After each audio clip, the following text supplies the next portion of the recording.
Ya, Ya, mungkin Ibu, ini kan tadi soal UMKM ya Bu, kita menyambung ke soal UMKM. Karena mungkin tidak banyak pelaku UMKM yang rintisan itu siap dana untuk membangun usaha seperti itu. Mungkin ada ya, tips aman dari Ibu seperti apa nantinya untuk mendapatkan kredit usaha seperti di tengah jurang resesi ini Bu? ya, oke. Nah, sebenarnya untuk kredit usaha itu saya lihat perbankan cukup terbuka ya, khususnya yang memberi kredit usaha mikro yang juga kayak KUR dan lain-lain itu cukup cukup apa namanya, membantu para pengusaha kecil, karena contohnya saya sebut aja misalnya BRI, dia memberikan kredit mikro dengan insentif selama 3 bulan awal itu tidak perlu melakukan cicilan sama sekali. Jadi mereka cukup membayar administrasi misalnya kayak gitu. Intinya memang itu digunakan untuk usaha. Nah, tips untuk yang mulai melakukan usaha itu yang pasti pisahkan antara keuangan keluarga, keuangan pribadi dengan keuangan usaha, sehingga kita tahu perkembangan usaha kita itu seperti apa. Ini benar-benar istilahnya apa ya, syarat utama, karena ketika keuangannya masih tercampur dengan keuangan pribadi, nanti akan sulit sekali melihat perkembangan usahanya itu seperti apa. Nah, ini juga berguna untuk kedepannya. Ketika dia sudah memisahkan dan dia melakukan pencatatan dengan baik, ke depan ketika sudah berkembang dengan baik, nanti perbankan itu dengan gampang akan memberikan tambahan modal misalnya, kalau memang dia membutuhkan pengembangan usaha yang lebih besar. Seperti itu, dengan catatan yang teratur, kemudian terlihat dari omset dan cash flow-nya cukup bagus, sehingga nanti perbankan juga akan lebih mudah akan memberikan support dana agar usaha ini berkembang dengan lebih lancar. Nah, kemudian yang kedua, dia harus lebih kreatif.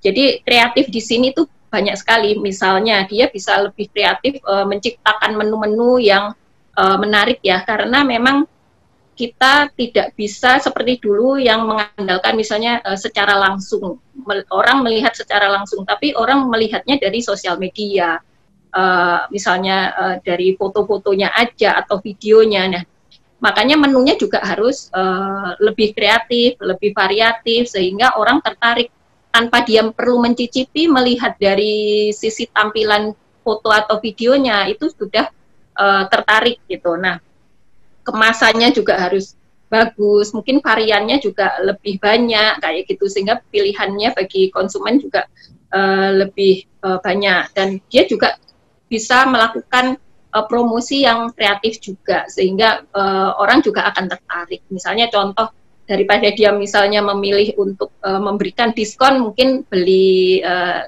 satu gratis satu, padahal itu sebenarnya kan kayak diskon 50% ya, beli satu gratis satu, tapi ketika diskon 50% mungkin orang akan hanya beli satu, tapi kalau dia memberikan beli satu gratis satu, maka yang terjual adalah dua, kayak gitu kan. Jadi istilahnya keuntungan bagi penjual, sehingga itu memperbesar omsetnya dia.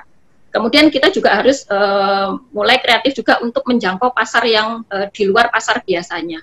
Kita lihat contoh misalnya bisnis-bisnis besar aja untuk bertahan hidup, mereka rela melakukan banyak cara. Contoh misalnya ya Pizza Hut, yang biasanya orang harus pergi ke restonya, merasa bahwa itu adalah makanan yang lumayan mahal, mungkin tidak terjangkau. Nah, dia mau bersusah payah menciptakan produk yang lebih terjangkau harganya, kemudian memasarkannya di pinggir jalan, sehingga dia menjangkau pasar yang biasanya tidak menjadi pasarnya dia. Jadi orang yang misalnya menengah ke bawah yang selama ini mungkin ingin merasakan, dia bisa merasakan. Atau orang yang tidak sempat untuk berhenti ketika membeli ke sana karena mungkin satu ya memang dia harus banyak di rumah, atau misalnya banyak kendala gitu, dia bisa mencoba untuk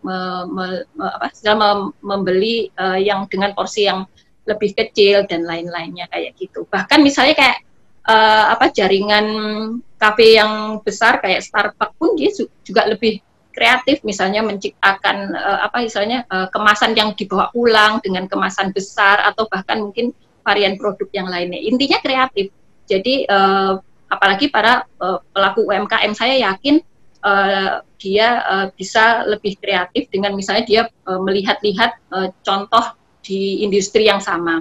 Dan benar juga seperti yang disampaikan oleh Pak Taufik tadi ya, kita coba untuk memaksimalkan di lingkungan paling kecil kita. Di tempat saya itu di desa saya ya, di kelurahan saya di Surabaya ini ada satu grup WA itu yang isinya adalah sebenarnya semuanya penjual, semuanya pebisnis kecil, UMKM kecil, ibu-ibu rumah tangga. Tapi dari sana mereka walaupun semuanya jualan, tapi jualannya kan beda-beda. Jadi setiap hari ada yang posting nih, ini ada yang jualan makanan ini, ada yang jualan kue, ada yang jualan misalnya kebutuhan misalnya sabun mandi atau apa. Tapi mereka saling membeli di sana. Kayak gitu. Jadi yang satu membeli ke sini, yang ke sini membeli di sana kayak itu. Nah, akhirnya kan ekonomi juga berputar dan itu saya rasa cukup bagus. Dan kalau saya perhatikan, karena saya juga menjadi bagian dari grup itu seru banget. Setiap hari itu ada transaksi, saling membeli kayak gitu. Nah itu yang seperti disampaikan Pak Taufik itu benar banget itu.